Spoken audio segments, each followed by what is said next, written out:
Pennines.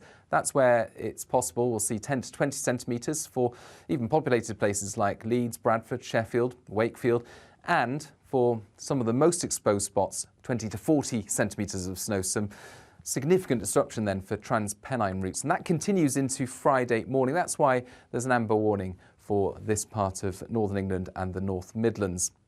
Otherwise, on Friday, we'll see those spells of snow tend to drift further south, perhaps returning some snowfall to mid-Wales, the Midlands and East Anglia for a time on Friday morning. Eventually, it peters out. Drier conditions return from the north and the northwest with some sunshine, but it stays cold, and it will be cold as we start off Saturday fairly widely. Another band of rain moves in with some snow again over northern hills.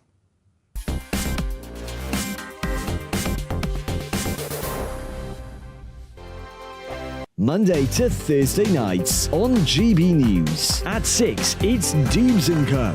7 o'clock, Farage. At 8, join Jacob Rees-Mogg. And at 9, Dan Wootton Tonight, followed by Headliners. On TV, radio and online. This is GB News. It's all about family, being in people's living rooms, all the interaction and getting to know who our viewers and listeners are. When I was young, my dad used to say, Nana, stop arguing. I wanted an outlet that would enable me to give my opinion.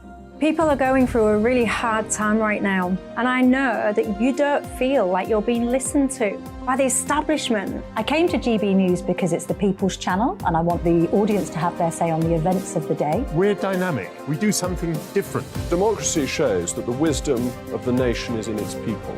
I get to travel to find out what the story is from a personal perspective. The British people aren't fools. We know when we're not being told the full story. We've got to work out how Britain moves forward from this. It's the best country in the world. The establishment had their chance. Now we're here to represent your views. Britain's watching. Britain's watching. Britain's watching. We're proud to be GB News. The People's Channel. Britain's news channel. We are GB News, the People's Channel. And right across the United Kingdom. You can find us on Sky Channel 512. Virgin Media Channel 604. Freesat Channel 216. Freeview Channel 236. And YouView Channel 236. You can also take us with you on DAB Plus Radio. With the GB News app and at the website gbnews.uk. We're absolutely everywhere. Come join us on GB News, the People's Channel, Britain's news channel. GB News has its own late-night paper preview show, Headliners, where comedians take you through the next day's top news stories. You don't have to bother reading the newspaper, we've got it covered for you. Headliners, every night at 11 p.m. and repeated every morning at 5 a.m. We won't send you to sleep like some of the other paper review shows out there. GB News, the People's Channel, Britain's news channel. Join me, Nana Akue, Saturday and Sunday afternoons on GB News. Expect fiery debate and passionate discussion as me and my panel tackle some of the biggest topics hitting the headlines. It's a place for everyone's opinion.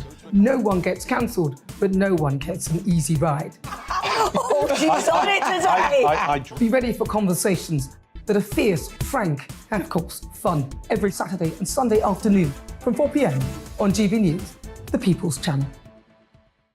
Join me, Camilla Tominey, on Sunday mornings from 9:30, taking the politicians to task and breaking out of SW1 to see how their decisions are affecting you across the UK. Bursting the Westminster bubble every Sunday morning, only on GB News, the People's Channel.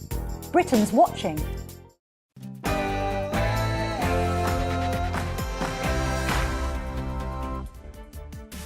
Good evening, I'm Jacob Rees-Mogg, State of the Nation tonight. It's been a record-breaking night and day of plunging temperatures. Even in the perpetual sunshine in Somerset, there's been a little bit of snow interrupting it. I must have missed the memo to say that global warming's been cancelled. Anyway, I digress. Amidst yesterday's announcement of the new immigration legislation, I had a conversation with Immigration Minister Robert Jenrick earlier today. Miriam Cates is here after handing a dossier containing an abundance of disturbing material being taught to our children. You won't want to miss it. And Vox Populi Vox Dei. We asked the people, was Gary Linklater wrong to compare the migrant legislation to Nazi Germany? Here's a taste of what they had to say. He's a complete idiot. Bold words from the gentleman there. State of the Nation starts now.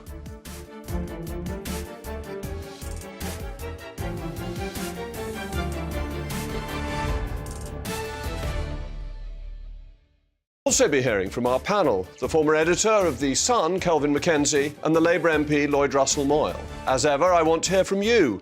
Get in touch by emailing mailmog@gbnews.uk. Before all of that, it's been a busy day, and here to keep us up to date is Polly Middlehurst.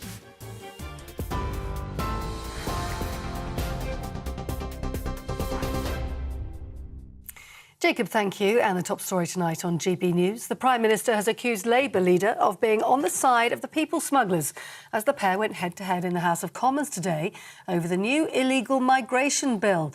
Rishi Sunak defended the legislation, which will remove those who enter the UK illegally and ban them from seeking asylum in the future. Sir Keir Starmer cast doubts on the plan, saying attempts to tackle the number of channel crossings in the last decade have failed and numbers have gone up. The honourable gentleman has been on the wrong side of this issue his entire career. He described all immigration law as racist. He said it was a mistake to control immigration. And he has never, ever voted for tougher asylum laws. It is clear, Mr. Speaker, while he's in hock to the open border activists, we're on the side of the British people. Mr. Speaker, when I was in charge of prosecutions, I extradited countless rapists, and the conviction rate for people smuggling was twice what it is today. I voted against his legislation last time because I said it wouldn't work. Since it became law, the numbers have gone up. He's proved me right. Sir Keir Starmer. Now, RMT union members will vote tomorrow on a new pay offer from Network Rail aimed at resolving a long-running dispute over pay, jobs and conditions. The suspended industrial action was due to take place on the 16th and 17th of March. The union says the new pay offer does involve extra money, but they say industrial action with 14 other rail companies will still go ahead later this month. A Labour MP says Russian and Belarusian companies are using a legal loophole to continue doing business in the UK, but avoiding sanctions put in place to help support Ukraine. Siobhan McDonough says some products are subject to sanctions if they come from Belarus, but not if they come from Russia, prompting Belarusian companies to move goods to Russia and then simply sell them onto the UK legally. Foreign Office Minister David Rutley has promised to crack down on sanction evaders in both Russia and Belarus. And lastly, dozens of flights were disrupted today across the south of England as snow continued to fall right across the country. That's after the coldest night of the year so far. The Met Office saying temperatures dropped to minus 15.4 degrees in the Scottish Highlands last night. That's the lowest March temperature for more than a decade. And more ice, sleet, snow and sub-zero temperatures are expected across all 4 UK nations until at least Friday. Wrap up warm. Now back to Jacob.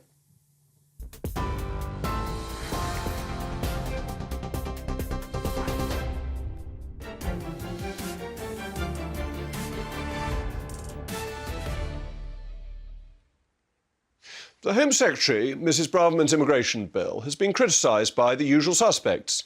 The courts may attempt to object to the bill. But ultimately, if the bill becomes an act of Parliament, that is the law. In this country, there is no higher law than an act of Parliament, and there is no ability of courts to overrule parliamentary legislation, in spite of what Sir Tony Blair, tried to do. So although the human rights argument may come out, it may be trotted out in opposition to the bill, and it may sound wonderfully cuddly, actually, the use of human rights undermines, even with the best intentions, the greatest protector of our human rights, which is democracy. Democracy through the High Court of Parliament, which is voted for, that protects the right and dignity of individuals. It is democracy that is our fundamental human right. And that's the fundamental question. Who is it that we want to decide these great questions of policy? Should it be those chosen to represent the electorate, or should it be the lefty lawyers and Bolshevik barristers in the obscure back rooms of the City of London? No longer smoke-filled, no doubt, but nonetheless an oligarchy, an effective oligarchy that doesn't want to allow democracy to choose. And it was de Tocqueville who said, that rule by lawyers inevitably leads to a decay in democratic institutions. But of course, as always, I want to know what you at home think. Please get in touch. Email me, mailmog@gbnews.uk. Earlier on today, I was very fortunate to be joined by Immigration Minister, Mr. Robert Jenrick. Here's our conversation. Robert, thank you so much for coming in to speak to me about the small boats issue. The worry everybody has, put by the Prime Minister's questions today, is that lefty lawyers will stop it. How can we be sure that that won't happen? Well, firstly, I'm honoured to be on your show, and congratulations. Thank you. The Prime Minister, the Home Secretary and I are absolutely determined to pilot this bill through Parliament as swiftly as we can, and then to operationalise it so it has the deterrent effect that we need. The public want to see us stopping the boats, securing our borders. We've worked very hard to make this bill as legally sound as we possibly can, whilst remaining within our international law obligations. And so I hope that the courts will respect that and will respect Parliament's view if and when it passes this law. On a number of fronts, we've sought to stop individuals who should not be in this country from making spurious human rights and other claims. So, for example, if you've come here illegally, there will only be one simple ground on which you could appeal whilst you're here in the UK, and that is if you can say that there is serious and irreversible harm of you being removed either back home to your own country or to Rwanda. Every other appeal or claim that you might wish to make will have to be done when you're in Rwanda. And so things like that have been put into the bill to try to eliminate all of the avenues that there are today for legal challenge that frustrate and gum up our system. And we have power over our own courts, that the High Court of Parliament is the supreme authority in law. But we don't have power over the European Court of Justice. Now, the bill itself has made an Article 19(1)(b) declaration. That is to say that the government isn't certain it meets human rights, European Convention of Human Rights requirements. Our courts will be bound by that. What about the European Court of Human Rights? How do we deal with that? Do we just ignore it if it rules against us? Well, firstly, we believe there are very strong legal arguments behind this bill. We wouldn't be pursuing it if we didn't think that we could win in our domestic courts and that it isn't in compliance with our international law obligations. You're right to say that we've made this statement on the face of the bill, which isn't improper or even particularly unusual. It has been used in the past, both by your old friend Nick Clegg when he pursued House of Lords reform, and by Tessa Jowell when the new Labour government pursued a bill on communications. And what it means is that we don't think that it's met the very high bar of compliance with international law, but we still think there are very strong grounds, and some of the legal arguments that lie behind this legislation are new. They're novel and creative because this is a new crisis, and you'd expect the government to be coming forward with new legal solutions to it, and ones which might be tested in the court. But of course we'll respond robustly to that and defend ourselves, and you're right to say that we would expect the courts to take account of Parliament's view.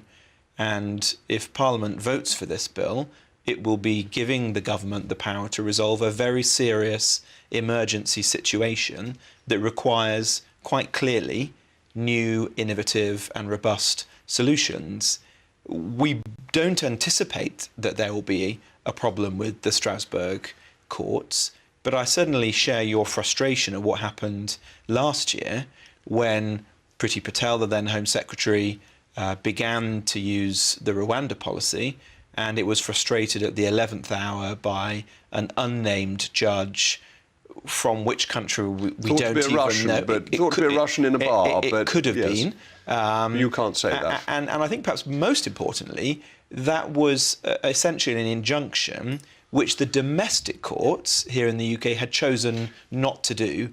And that was very unfortunate. I hope we won't see that again. So will we refuse an injunction if a similar step were taken by the European Court? Because other European countries don't accept the validity of those injunctions. Well, we have begun discussions with the court to share our frustration on what happened previously and to see whether there is a more sensible way in which this could be handled so that you don't have 11th hour interventions and then potentially long legal delays when our domestic courts haven't done that.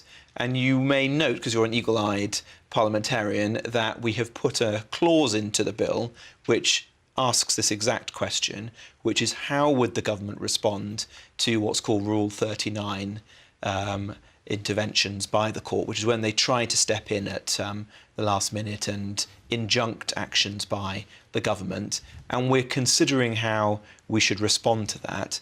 But what we would like to do is have a sensible way forward where this is handled by our domestic courts here in the UK, who I hope will take careful note of what Parliament has got to say. Well, our domestic courts must take note. They don't have any choice, and if they were to go off, that would be unconstitutional.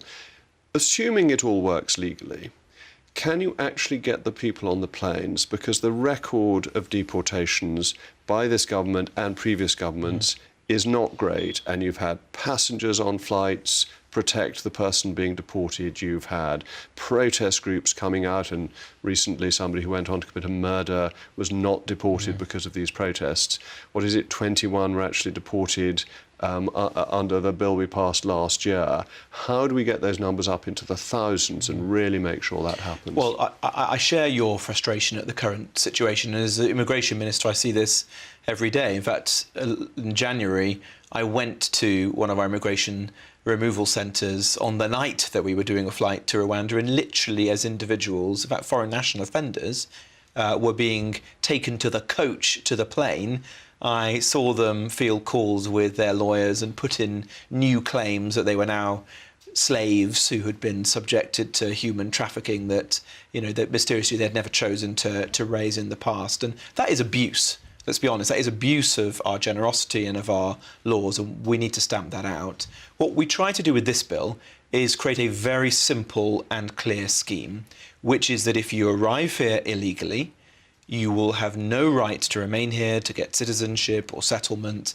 or claim refugee status, and you will be removed either to your home country or to a safe country like Rwanda. And as I said earlier, the only claim that you could put in whilst you're in the UK is that there would be serious and irreversible harm if we were to put you on that plane to a country like Rwanda.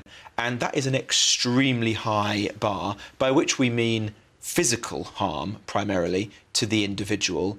And I hope that that's a bar that the courts would use very, very judiciously. So in the overwhelming majority of cases, they would turn down those claims and enable us to remove that individual. So no last-minute injunctions as people are getting on the steps of the plane, no last-minute injunctions from the European Court, Parliament asserting its sovereignty, something that couldn't happen if we were still in the European Union. That's right. And, you know, I think this, if we can achieve the scheme that we've set out today, then this will be something that other countries will look to follow. We're not an outlier. I think we will be the first country with more to follow, because other developed countries in Europe and elsewhere are facing the same global migration challenge. They want to preserve their borders. They believe in national sovereignty, and they need to think of creative solutions like the one that we've set out here. Otherwise, then I'm afraid we are going to be subjected not just to 45,000 people crossing the Channel as we did last year, but to tens of thousands more, maybe even hundreds of thousands, because there are at least 100 million people in the world today, as the Home Secretary said in Parliament, which in fact was a UN statistic, 100 million people on the move, looking to move to developed economies, attractive places like the United Kingdom. Well, Robert, thank you so much for being the first minister to come on my programme. I'm extremely grateful and for answering all my questions. Thank you. Thanks. That was Robert Jenrick. Please let me know what you think. mailmog@gbnews.uk. After the break, we'll be hearing from my fiery panel amidst the latest BBC controversy. What could they have possibly done now? Don't go anywhere.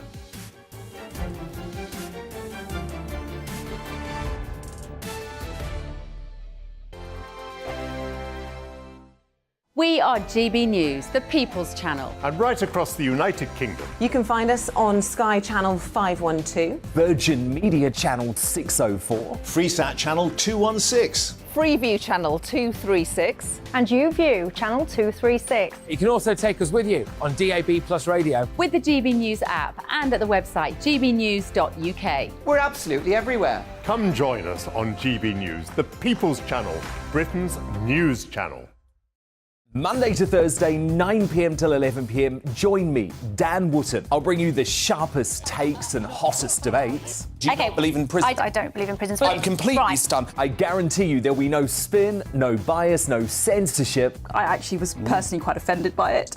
And no reason to go to bed. So I guess they've always been quite woke. That's Dan Wootton tonight on TV, radio and online. Monday to Thursday from 9 p.m. till 11 p.m. on GB News. The People's Channel, Britain's news channel.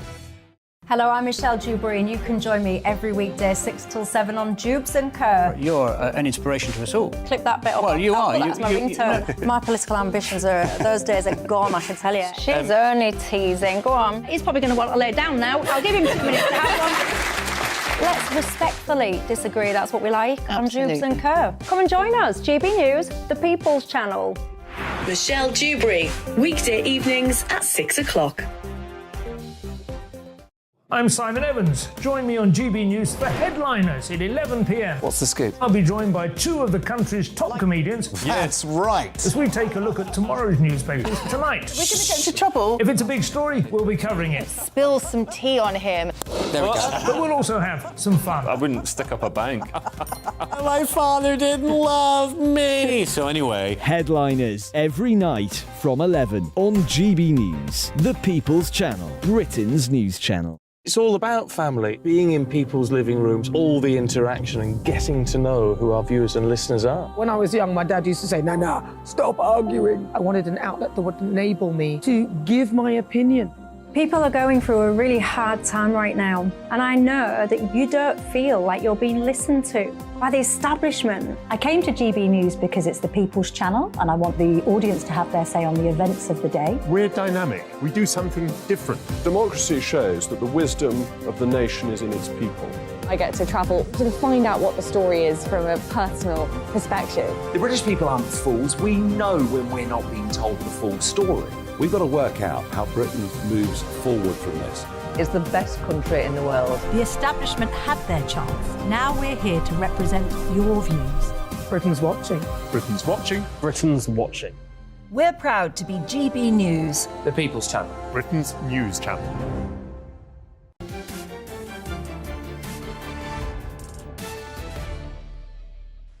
Welcome back. I'm Jacob Rees-Mogg, and this is State of the Nation. You've been getting in touch with your thoughts.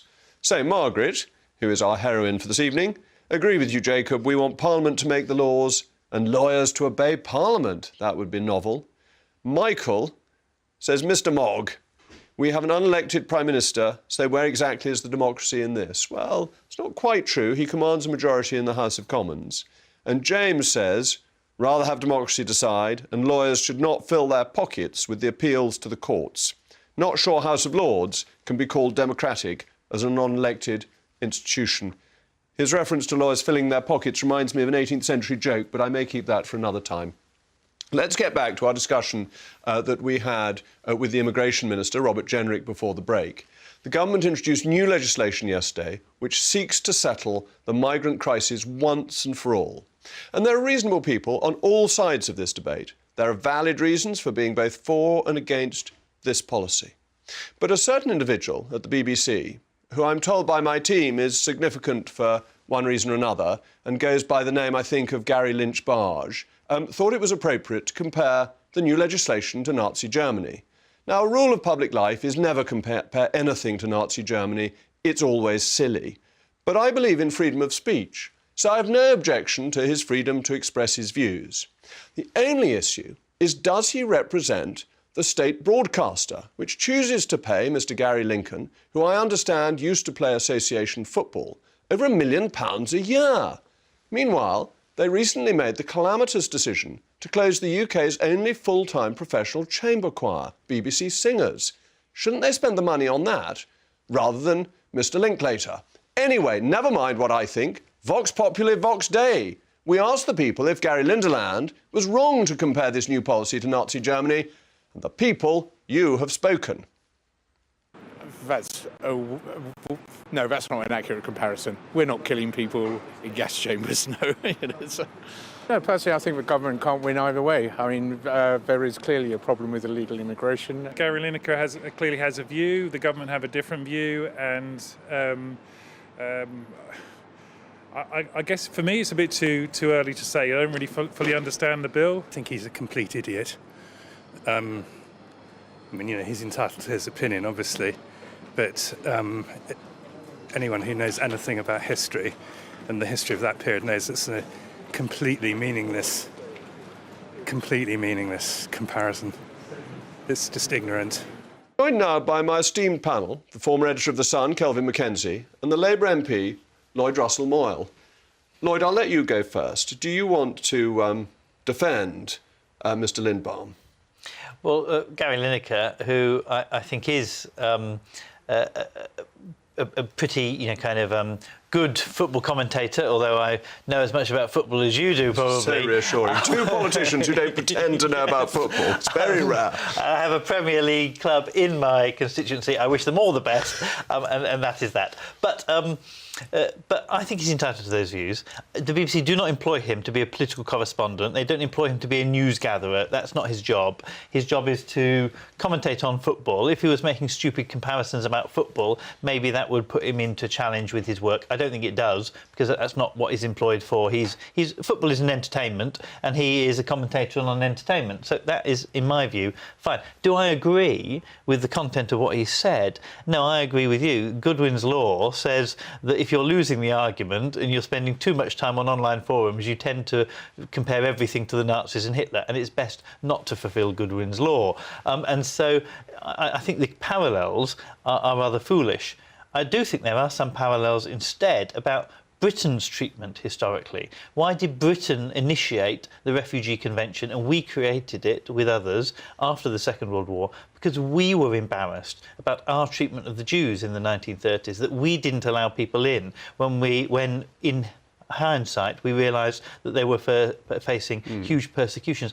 And in the cold light of day, we created that treaty to say we know that these moments will come again when tough times come along, economic times, global war times, and we need something written down now that draws the balance correct. And I think the Refugee Convention still does that. The problem that we have with the law is that there aren't any legal routes for people to actually apply for asylum in this country at the moment. Let's get back to that, but Calvin, I want to bring you in on the issue of the BBC. It's true that he's not contracted to the BBC, he's not presenting the No, Today but there is a yes. Does it really matter? Why do we care? I know what this argument is, actually. Within the BBC, there is a line about social media, right, in which they say that if you embarrass us, then we have a problem. And where they have a problem is this, that they have somebody whose fame is completely tied up, right? He's moved on from football. He's completely tied up with the BBC. He's a front and Walker's Chris. He is completely tied up with whether he's fronting up the World Cup or he's doing some sports night awards ceremony or he's doing Match of the Day, which he's done for 20 years. I'm sure he does it perfectly all right, but it's a video goal show. Anybody can do it. And therefore, when he says something, it has an impact. Why? Not because he's Gary Lineker, the ex-footballer, but because he's Gary Lineker, he's on the screen, and he's being funded. His pay is being funded by us. So this is what I would suggest to the viewer, that the way that they could hurry up Tim Davies' decision to get rid of him is simply say, we are not going to pay the 159 quid until he goes...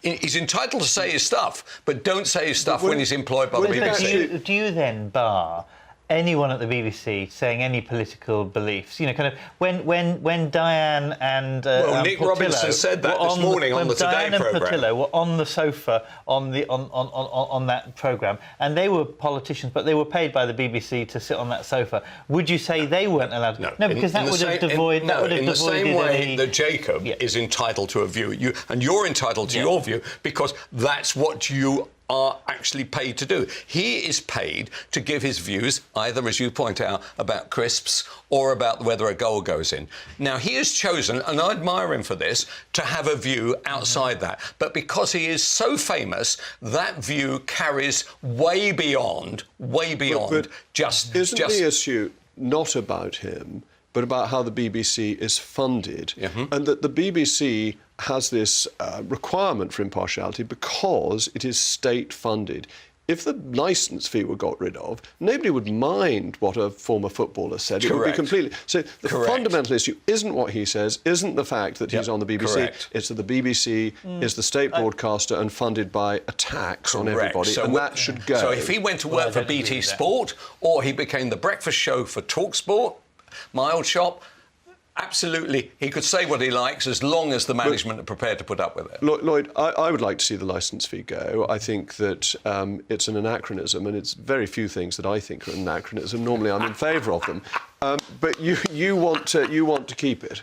Well, I think it should be reformed. I personally would put it as a slice on everyone's internet bill, and I would get rid of the criminalisation around the licence fee and just have it as something that the internet companies collect when you pay your internet bill. And I would do that because the BBC is more than a TV station. It is a basic news provider. It does the core of local news now, because that has been hollowed out for many reasons, partly because advertising has dried up in the local news field, and it provides those kinds of services.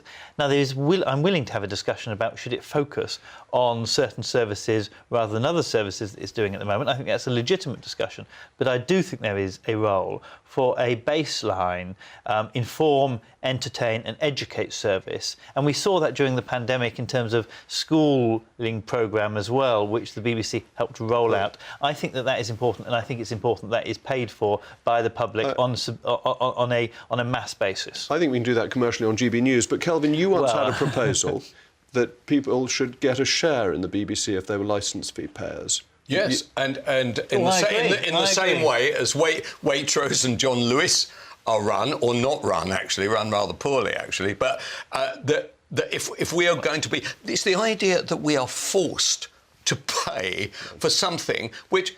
You know, to give Tim Davie his credit, I read a speech of his the other day. He said, "Yeah, we get better value than some of the commercial operators," and I do salute some of the way they squeeze money out. But at the same time, we have got to the point where if you shut it down tomorrow, there will be a huge opportunity for other people in the online world. Owning a television station is not the expense that it was 20 years ago. It used to cost you a fortune. Now, literally, if you have a phone and you have a mic, you can go have an online streaming service. I have a local television We're doing a bit station. better than that. We've got a bit more than a phone and a mic, but thank you very much to Lloyd and Kelvin. Still ahead, Ngozi Fulani has stepped down as the CEO from her company and has, hold your horses, blamed Buckingham Palace for this. I'll be digging into this with my brilliant panellists in just a moment, so we will see you in 3 of Kipling's unforgiving minutes.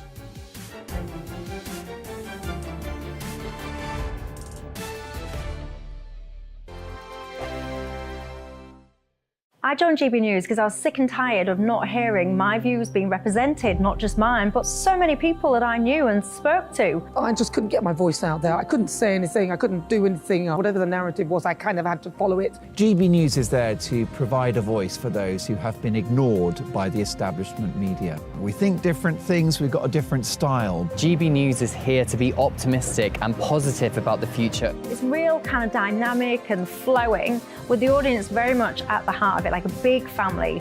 Here at GB News, we talk about the things that matter to you. Hearing the voices from right across our towns and cities, especially our towns. All sides of the argument represented with a heavy dose of opinion. We're on a mission here to make a difference. And the GB News family really is here for you, and whatever time of day you can watch or listen. Britain's watching. Britain's watching.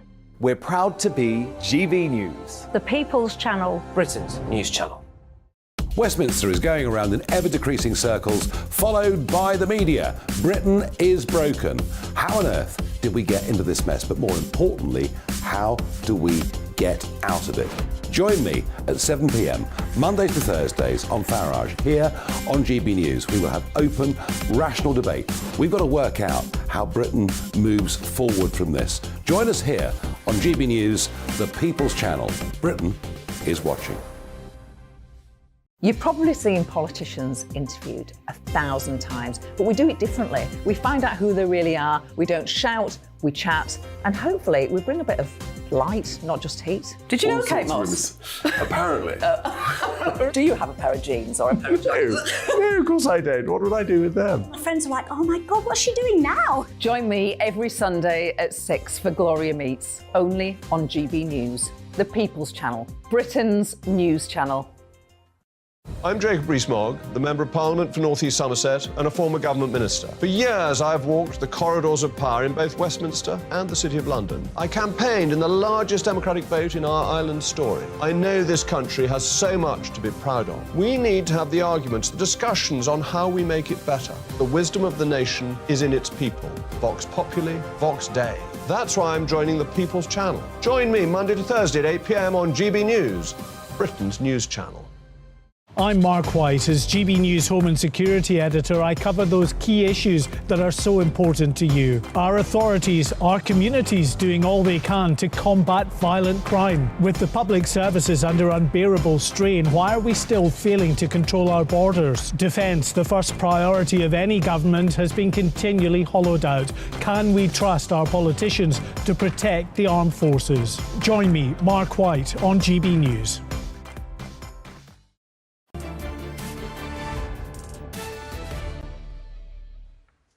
Welcome back to State of the Nation. I'm still Jacob Rees-Mogg, and you've been getting in touch with your mail mogs.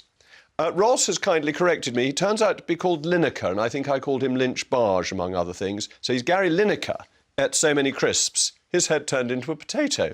That's quite funny. I like that. I also like, as it happens, Walker's crisps. They go very well with Cadbury's cream eggs, but that's slightly beside the point. Robert says, Mr. Lineker has had several warnings. It's about time the BBC stopped pouring out hot air and sacked him. They will save a fortune. And Michael says, Gary Lineker was a first-class Premier League footballer, but when it comes to thinking, he's a non-league thinker. I think that's a footballing joke. It's the first footballing joke I've ever read out. In fact, says Michael, he's just a fool. So moving on, Ngozi Fulani has today announced that she will be stepping down as CEO from her domestic violence organisation, Sister Space. Ms Fulani, who was at the centre of what was known as the Royal Race Row, has claimed Buckingham Palace did not tackle the abuse she faced after an encounter with the very distinguished Lady-in-Waiting to the Queen, Lady Susan Hussey. Listen to some of her comments this morning. I don't see what is so hard to say, I'm sorry. You sent me an invitation, so you know how to find me, you know how to say sorry. If you're sorry, then say sorry. If you're not, I get it. I'm joined now by the royal commentator, Rafe Hadel-Manku. Rafe, thank you so much for joining me this evening. What are your thoughts about this? Is she just dragging up an old story? She's also stood down as the CEO of her charity. Do we know why? Because there have been lots of stories about that charity in the papers. That's right. Well, when I first heard about this, a line from Hosea sprang to mind, for they sow the wind and they shall reap the whirlwind. I mean, if her reason for stepping down is true, and we don't actually have to take that at face value, then it's obviously terrible. No one should face abuse online or in any capacity. But unfortunately, you know, this is entirely a situation of her own making, I would say. She should have known that there would be consequences from, you know, unjustly besmirching the reputation of Lady Hussey, a harmless 83-year-old courtier who was engaged in small talk. It's not Buckingham Palace's role to deal with alleged abuse. There's actually no reason at all the palace needs to have any further dealings with this lady. I mean, to my mind, the palace indulged her for far too long. You know, Lady Hussey served Her late Majesty for 60 years loyally, and she's already offered an apology where she said that she gave her profuse apologies, or profound apologies, I think it was, for the hurt caused, even though many of us didn't think she actually needed to apologise. You know, the palace has bent over backwards to be as accommodating as possible, including arranging a private meeting with Lady Hussey. And they've also actually enhanced their own staff's diversity and inclusivity programs. So they've done more than enough. I mean, far from the palace apologising, I think most level-headed people would think that it's Fulani who should be apologising, apologising for traducing Well, it always seemed to me a bit of a producing the reputation of a noble lady who hasn't got a racist bone in her body. Who'd done 60 years of service by social media. Sorry, I can't. But it seemed a bit of a setup, really, didn't it? Because very few people remember the details of conversation in that verbatim fashion. That was very surprising how the story came out, at least to my mind. That's right. And quite frankly, as a lady in waiting, the role of Lady Hussey, as you well know, is to find out interesting facts about people so that she can introduce those people to a member of the royal family should they arrive. And quite frankly, if you arrive at a royal event dressed up like an extra from The Lion King, it's unsurprising that someone would be curious as to where you're from, because she wasn't wearing a national costume, which is one of the dress codes you're allowed to wear. She was wearing a self-created costume. If she had come under her real name of Marlene Headley, and she had come wearing a smart two-piece suit from Marks and Spencer, none of this would have been an issue. She chose to make her identity an issue. And it's very interesting in an era when we're constantly discussing people's race and multiculturalism, that when someone actually does genuinely take an interest in someone's identity, someone who is very famous for portraying, for being proud of her identity, then suddenly she doesn't want to speak about it. Thank you, Rafe. That's extremely helpful and informative for us. But back with me and my panel, former editor of The Sun, Kelvin Mackenzie, and the Labour MP, Lloyd Russell-Moyle. Kelvin, do you have strong views on this? Do you know anything about Ms. Fulani? First of all, I feel very sorry about Lady Hussey. At 83 years old, to be thrown into a massive thing like this, having to literally be pushed out the door. I do basically tip my hat slightly to the royal family, because they've actually reopened the door for her, and I think she turned up acting for Princess Anne at Memorial of a Friend the other week. Look, this lady has caused a lot of trouble. She's also caused a lot of trouble to herself, of course, because the spotlight has fallen on the way her charity has been run. The Charity Commission have become involved, as you would expect, with a high-profile row like this, and they've discovered aspects to the way the charity is run which aren't in line with the rules and regulations. So it's no wonder she's standing aside. Look, she may be standing aside. I hope she hasn't received abuse, but she may be standing aside for that reason, although she's got to run her charity correctly, and because people have very strong views about when they supply money to people. But so I don't feel sorry for her at all. I feel sorry for Lady Hussey, who's being allowed back slightly into the royal fold. And it just goes to show you have to be very careful. I agree with that point you made about her detailed memory of what the words were. If she felt upset, right, you would have thought she would have spent a few days going around seeing people, talking about what was the best way forward, and that she basically came straight out with it and said X, Y and Z. Now, I take it at 83, her response to that was that at 83 you can be a racist.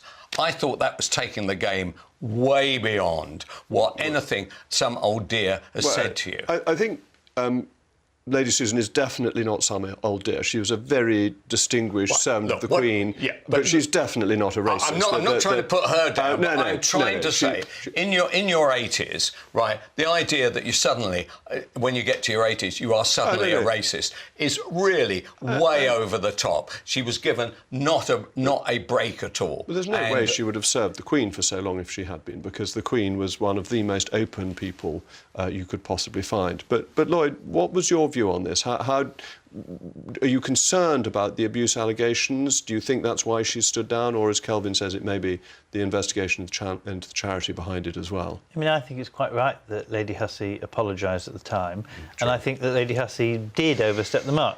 Do I think she's racist? I think that's not for me to make judgment. The only person who can say that is the individual, isn't it? To say someone is a racist is to say at their core is racism. I don't believe that necessarily to be the case, but I can't say. But clearly what she said was clumsy and stupid in that context. And she recognises that. And so let's take what she recognises and has accepted. And maybe there is an argument that that's why we have retirement ages, because there comes times where people can dignifiedly retire and say, OK, this is my time out and I don't need to engage in all this public backwards and forwards. Whether now Ngozi has received hate and abuse, I'm sure she has. The online sphere will pick up anything and send garbage, and I get it, and I'm sure you get it all the time. By the way, can I assure you, I get buckets of it. I know that will come as a surprise to you. There's a very simple way of dealing with this. Just don't read it. I mean, I don't know why people dwell on what is written about them in the Twitter sphere, which is... I tell you what, it makes me, actually, when the hate comes in, it makes me laugh. Entertains you. It makes me laugh, as I think these people are sitting there going like that. But I think some people, particularly if you're not used to it, politicians and newspaper editors, we're more used to it, and we've chosen to enter that sphere. And I can imagine that really hurt her, and that was very difficult. Now, she's only said she's stepping down temporarily, so I interpret this as she needs a break for whatever reason, a break because there's an investigation happening, a break because she's received some abuse and she needs to recover from that. And these things are difficult. And we need to change the way that we do culture of talk about people online and possibly in person, but I think online tends to end up being worse. Do I think that the Palace should have supported her more? I don't see particularly what the Palace could have done more. I thought the statement was very fair from the Palace. Yes. They apologised. They agreed a joint statement with her at the time. They agreed to do some actions that she asked for them at the time. They fulfilled everything they've asked. So should have the Palace waded in to online comments? No, I suspect that would have actually made it worse for her.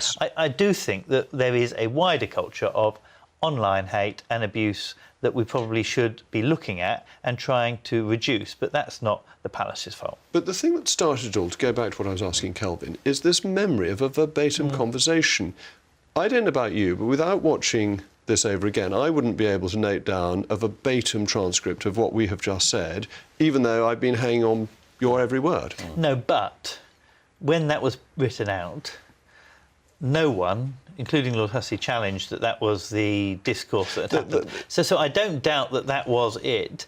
And some people do have the kind of mindset when something is said to them that they don't like, they go away and squirrel it down and think, I'll write this down, I need to say this for later. And particularly if you're that kind of minded person. I'm not, because I say something, get over it, done with, have a cup of tea, and then I'm on to the next thing. And I think that's what most people are, but I do recognise that some people are not like that, and some people will squirrel things down and save them for later. And I've been caught back by that, where people have said, you said X, Y and Z 2 years ago, and I think, well, how on earth do you know? Hold on, I'll just tell you this briefly. I went to Rupert Murdoch's daughter's wedding in Los Angeles, right? She was marrying a Ghanaian. On my table, there was an African guy there. We started chatting. I said, I'm the editor of The Sun. He said, I love the paper. I see it every day. And I said, well, that is a miracle. I said, I can hardly get it down the road. The idea of it going to Accra is absolutely incredible. He turned around and said, I'm not from Accra, I'm from Hendon, right? And by the way, I'm thinking, oh, my God, you know?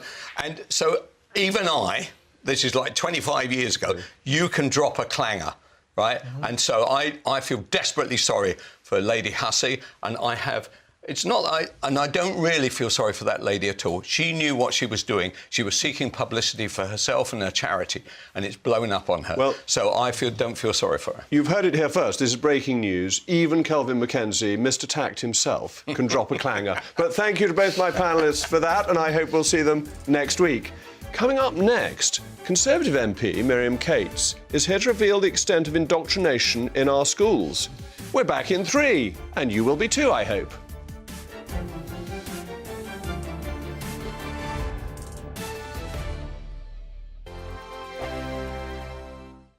First and foremost, I am a GB News fan, and I was before I was working here. Just love the fact that we're asking the questions that a lot of establishment media won't ask. With a bit of a twist, we not only want to inform you, but we want to keep you entertained. It's worth the drive because you get in and the team's all ready and waiting, they're itching to go, and it's a proper little family. GB News is the People's Channel. It's the audience that makes the programme sing. We're giving our viewers and our listeners a voice. I see the thousands of your letters, tweets, emails, you name it, coming in. Britain is broken.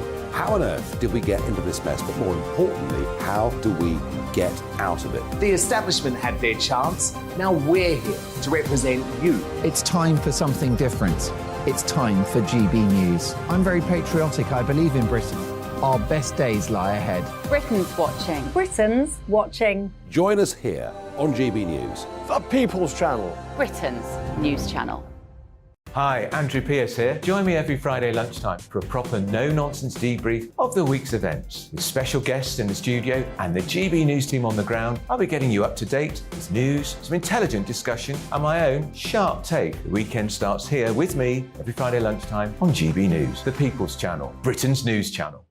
I'm Michael Portillo. Join me on GB News on a Sunday morning for topical discussion, debate, arts and culture, and sometimes even ethical dilemmas. I don't always agree with you, Michael. Michael Portillo, Sundays on GB News, the People's Channel, Britain's news channel. I'm Andrew Doyle. Join me at 7 o'clock every Sunday night for Free Speech Nation, the show where I tackle the week's biggest stories in politics and current affairs with the help of my two comedian panellists and a variety of special guests. Free Speech Nation, Sunday nights from 7 on GB News, the People's Channel, Britain's news channel. Here on GB News Live, we'll be keeping you in the picture, finding out what's happening across the country and finding out why it matters to you. We'll have the facts fast with our team of reporters and specialist correspondents. Wherever it's happening, we'll be there from 12 noon on TV, radio and online. GB News, the People's Channel, Britain's news channel. Join me, Patrick Christie's, Monday to Friday, 3 till 6. We tackle the day's news agenda like you've never seen before. It's high tempo, high octane, the most controversial topics, and the best guests. You will not be able to take your eyes and ears off it. I'm not afraid to ask the questions that you really want answered. 3 till 6 p.m, Monday to Friday on GB News, the People's Channel, Britain's news channel. Join me, Lawrence Fox, on GB News. Frank, fun, fearless, and sometimes serious. Much as I love a Friday night punch-up, what I really want is a battle of ideas. I want to look at things differently. I want to hear different voices and engage with your unique experiences. Every Friday at 7 p.m. on GB News.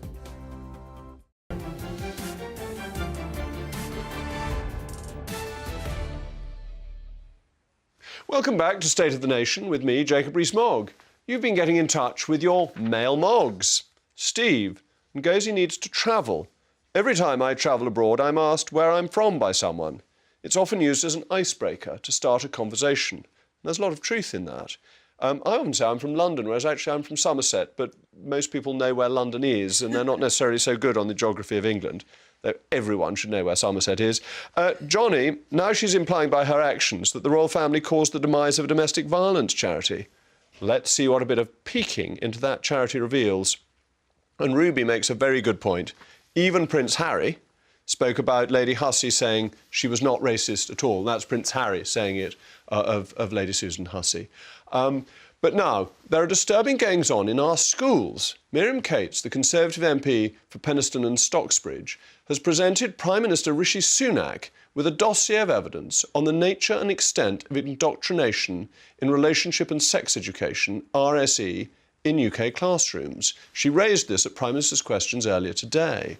The material is alarming, and Mrs Cates is here with me now to discuss the details and what can be done to address this issue. Miriam, you raised this with the Prime Minister today. You've given him a dossier. Do you want to set out what the problem is as you see it? Yes, so I think since the new relationships and sex education framework was introduced 3 and a bit years ago, there's been an alarming rise in questionable material that's being used in schools, both of an extreme sexual nature, but also kind of indoctrinating in political contested ideologies like gender ideology and things like that. I'm not at all saying all schools are doing this. Some schools are doing a very good job, but the guidance itself is very confusing. And so schools have gone out to kind of third-party providers to help them produce these materials, and some of them are very questionable. But the Department for Education has not wanted to recognise that there is a problem. They've questioned that this is going on. And so that's why I commissioned this report into the nature and extent of these materials that are being used in taught in schools and how they're being used. And that's what I presented to the Prime Minister. You're not against sex education in schools as a principle. I mean, as a parent, I'm quite glad the school does it and I don't have to, that I'm a bit squeamish about these sorts of things, and the idea that the school will tell my children about the birds and the bees is, to me, helpful. Absolutely.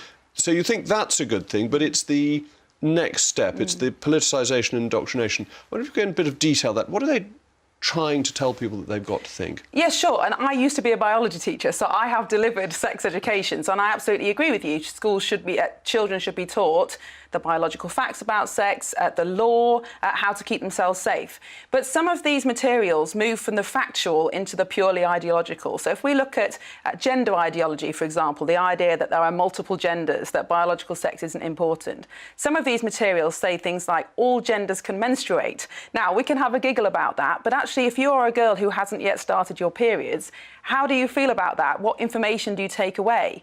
And then some of the sex education is very extreme and tries to imply that all sex acts are equal, which obviously then makes it very difficult for girls to resist pressure to engage in dangerous or risky sexual acts that they don't want.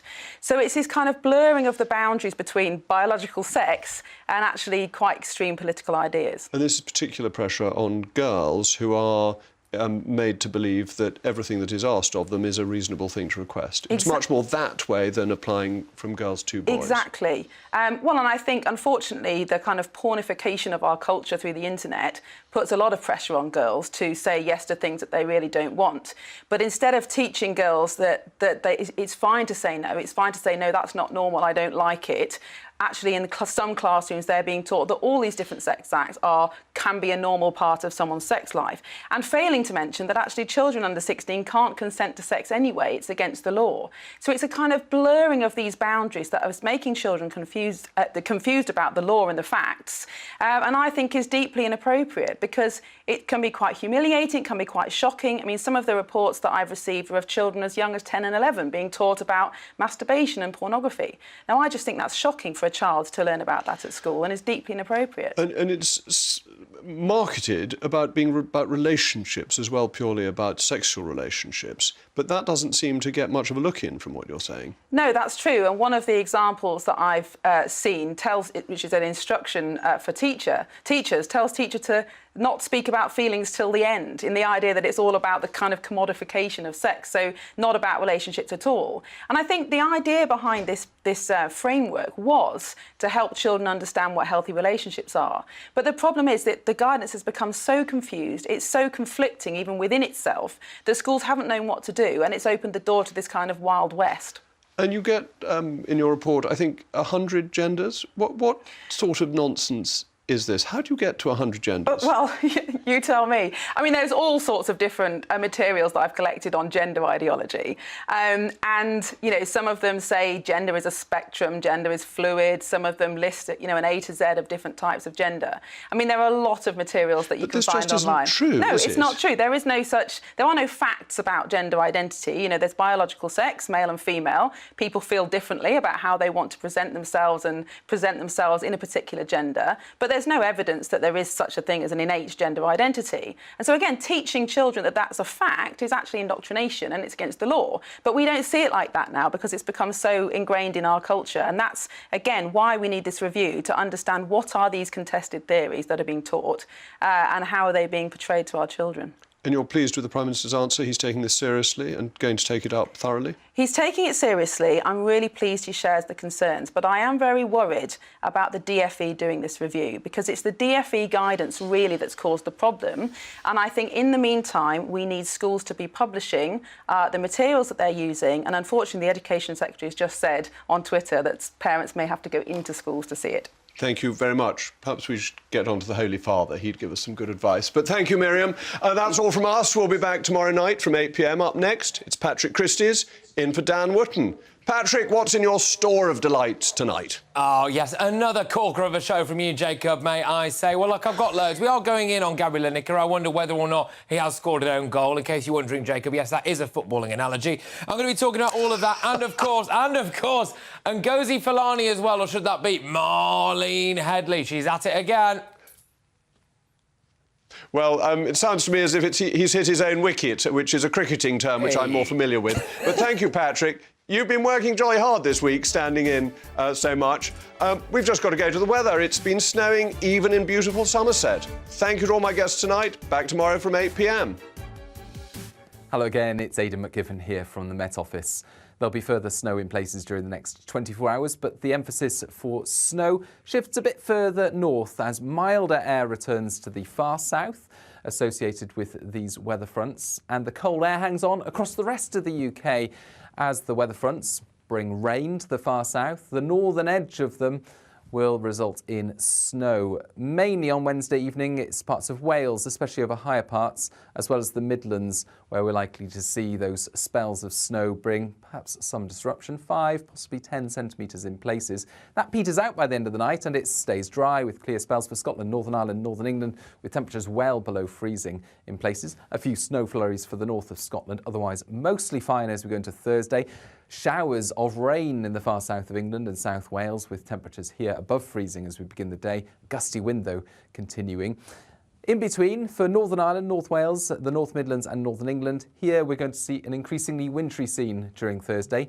Rain at the very lowest levels and around coasts, but above 100 metres, the potential for disruptive snow, especially from the Peak District north into the north.